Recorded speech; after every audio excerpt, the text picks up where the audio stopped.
In this example, we'll be reviewing some of the characteristics of the exponential function. So to do that, what I'm first going to do is just write the general form that we would have looked at earlier up here in the corner. And that's a side of b to the x. So when I want to state the characteristics of the function, first of all, we're looking at the x-intercept. Now recall that exponential functions have what we call an asymptote, and in this chapter, that asymptote runs right along at y equals 0, or the x-axis. So there actually is no x-intercept for this exponential function, or for the other exponential function. So it doesn't apply. The y-intercept for this function is related to the a value. So the a value here is 9. And also the y-intercept can be found by setting x equal to 0.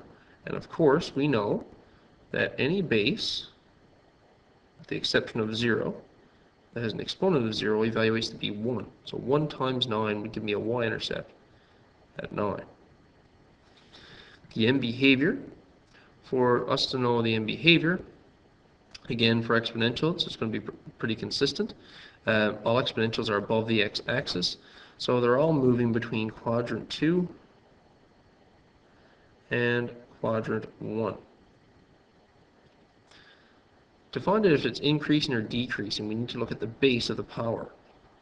As was discussed earlier in the unit, if the base of an exponential is between 0 and 1, we get a decreasing function. So this would be a decreasing function because 2/3 is less than 1. The equation of the asymptote, as I stated earlier, is y equals 0. That's where the x-axis is. The domain, x is real, because this can go all the way to the left or to the right.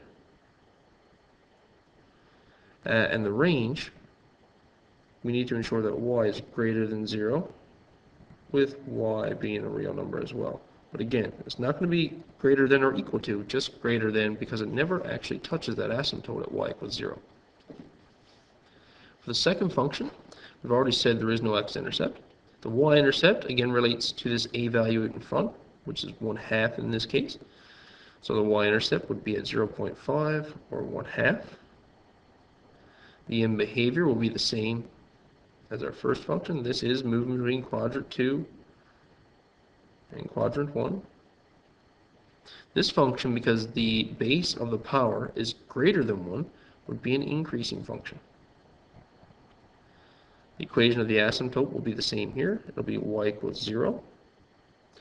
The domain will be the same. It's just x is real. And the range will also be the same. The range is greater than 0, and y is also real.